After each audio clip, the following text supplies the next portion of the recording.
কবি উপহাস করে লিখেছেন, কোথায় আওয়ামী লীগ, কোথায় কাদের কাকা, কোথায় গেল ওই জালিমের গরম গরম কথা।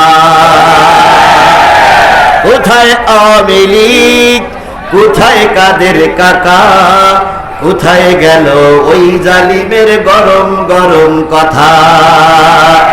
খেলা হবে, খেলা হবে, খেলা হবে, খেলা হবে, খেলা হবে বলে কাকা গেল পালাইয়া, শেখ হাসিনা পালাইছে দেশটা ছাড়িয়া।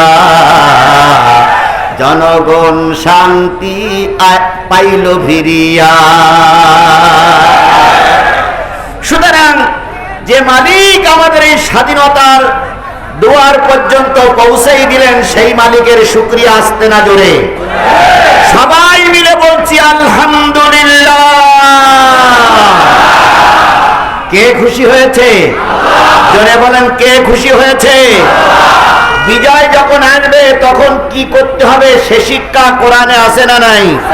আল্লাহ বললেন, ইজা জাআ নাসরুল্লাহি ওয়াল ফাত ওয়া রাআইতান নাসা ইয়াদখুলুনা ফি দীনিল্লাহি আফওয়াজা।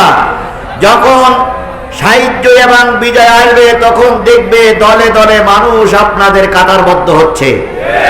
কথা বলেন ঠিক না ঠিক? বিগত 15টা বছর যাদের জবান বন্ধ ছিল তারা এখন গরম গরম কথা বলতে শুরু করেছে। যারা বিগত 15টা বছর ময়দানে ছিল না তাদের এখন গরম কথার জ্বালায় যারা আগে ছিল তারা কোনো স্থান পাচ্ছে না।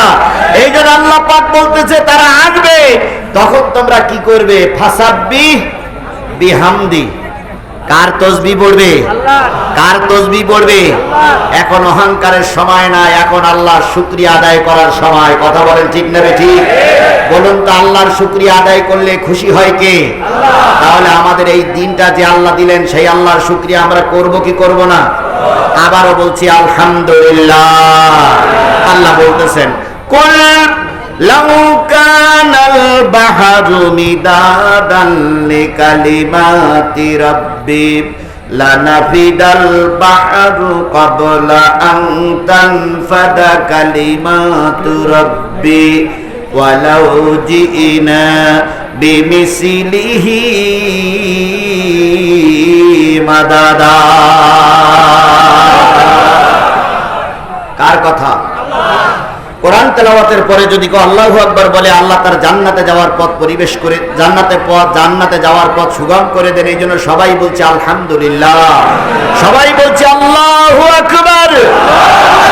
কুল লাউ কানাল বাহর, হে নবী আপনি বলে দিন, পৃথিবীতে যত সাগর আছে, পৃথিবীতে যত নদ নদী আছে, পৃথিবীতে যত খাল বিল আছে, পৃথিবীতে যত পুকুর পুষ্করিণী আছে, সব খাল বিল সাগর নদ নদীর পানিগুলো যদি কালি হয়ে যায়, পৃথিবীতে যত দাঁড়ানো গাছ আছে সব দাঁড়ানো গাছগুলো যদি কলম হয়ে যায়, পৃথিবীতে সমান্তরাল যত জমি আছে সব জমিগুলো যদি কাগজ হয়ে যায়, দাঁড়ানো গাছ নামক কলম দিয়ে, সাগরের পানি নামক কালি দিয়ে, আর সমান্তরাল জমির উপরে কাগজ নামক জমির উপরে তোমার রবের কথা লিখতে যদি শুরু করো, লিখতে লিখতে লিখতে লিখতে একদিন সব শেষ হয়ে যাবে। আর একটা সাগরের পানিও যদি নিয়ে আসো সেটাও শেষ হয়ে যাবে, তবু তোমার রবের কথা লিখে শেষ করা যাবে না। সেই রব আপনার রব, আমার রব। কথা বলেন ঠিক না ঠিক? আমরা সেই রবের সাহায্য পেয়েছি, এই জন্য সেই রবের আবারও শুকরিয়া আদায় করছি আলহামদুলিল্লাহ। সর্বকালের সর্বশ্রেষ্ঠ মহামানব, যার আদর্শে আদর্শিত হয়ে আমি নিজেকে উম্মত বলে দাবি করি, যার আদর্শ আমার মাথায়, যার আদর্শ আমার মুখে, যার আদর্শ আমার গায়ে, সেই নবীর নামে দুরূদ আর সালাম সবাই মিলে বলছি সাল্লাল্লাহু আলাইহি ওয়াসাল্লাম।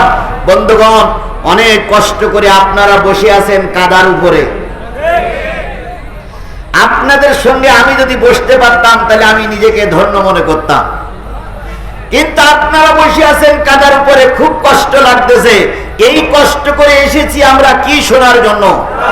সবাই মিলে বলুন, কি শোনার জন্য এসেছি? আমরা কোরআন শুনতে চাই, কোরআন জানতে চাই, কোরআন বুঝতে চাই, কোরআন নিয়ে নিজের জীবন গঠন করতে চাই। কথা বলুন ঠিক না বেঠিক? তাহলে কোরআন শুনবো আমরা। আপনারা সবাই কি কোরআন শুনতে রাজি আছেন? কোরআন এমন একটা জিনিস, যেখানেই থাকে সেখানেই মানুষ ছুটে যায়। এখানে আজিজুল ইসলাম জিহাদির কোনো আকর্ষণ নাই, এখানে কোনো বক্তার কোনো আকর্ষণ নাই। সব আকর্ষণ কিসের? সবাই মিলে বলুন, সব আকর্ষণ কিসের? আল্লাহর কসম, আল্লামা সাঈদী বলতেন, আল্লামা সাঈদীর কোনো আকর্ষণ নয়, সব আকর্ষণ আল্লাহর কোরআনের। আজকে জাতি বড় হতভাগ, সব কিছু আছে, আল্লামা সাঈদী নাই। আল্লামা সাঈদী যদি আজকে বেঁচে থাকতেন, তিনি বিরাট খুশি হয়ে যেতেন। কি কথা বলেন? তিনি খুশি হতেন। তার জীবনের সবচেয়ে বড় সাধনা ছিল আল্লাহর কোরআন দিয়ে দেশ চলুক। তবে তিনি একটা কথা বলেছিলেন, তিনি কয়েকটা কথা বলেছিলেন। উত্তর গগনে কালো মেঘ জমেছে। কিভাবে যে আল্লাহর ওলি বলেছিলেন, আল্লাহই ভালো।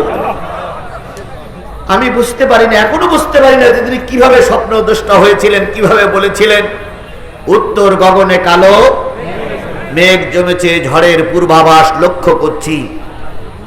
যদি শক্ত হাতে মোকাবেলা করতে না পারো, এমন অমাবস্যার গাঢ় কালো আধার নামবে যার সবে সাথে অসম্ভব। কথাটা কি হাড়ে হাড়ে সত্য পরিণত হয়েছিল? আমরা হাজারো চেষ্টা করে এই জালেমদের মোকাবেলা করতে পারিনি। কথা বলেন ঠিক না বেঠিক? আমরা 4 তারিখ পর্যন্ত বুঝেছিলাম যে এই জালেমদের হটানো সম্ভব নয়। 5 তারিখ সকালবেলা যেদিন ওনারা চলে গেছে, সেদিন আমি ছিলাম সমাবেশে, ছাত্র জনতার সমাবেশ, আমি নিজে উপস্থিত ছিলাম। সেদিনও আমাকে বক্তৃতা করতে বলা হয়েছিল, কিন্তু আমার সংগঠনের নেতৃবৃন্দ বলল যে আপনি সামনে যাবেন না, গিলি বসবে, যেটা মনে হয় দলীয় কোনো প্ল্যাটফর্ম হচ্ছে। আমাকে সামনে যেতে দেওয়া হলো না। ওই দিন আমরা বুঝেছিলাম আজকের ভিতরে এই পেতনির বাচ্চা পেতনির টোপলা টোপলি গোছাতে বাধ্য হবে। গেল তাই, কিন্তু উনি বলেছিলেন অমাবস্যার কালো রাত আসবে। আমরা 15টা বছর সেই রাত পার করেছি। কথা বলেন ঠিক না বেঠিক? 15 বছরের ভিতরে এমন লোক আছে যারা রাতে একদিনও পর্যন্ত ঘরে ঘুমাতে পারেনি। অনেকের বাড়ি ঘরদোর ভেঙে তছনছ করা হয়েছে। আমি গুনাহগার, আপনি আমার এলাকায় যে খোঁজ নিয়ে দেখবেন, আমাকে 5 দিন রিমান্ডে রাখা হয়েছিল। কি অপরাধ করেছিলাম আমরা?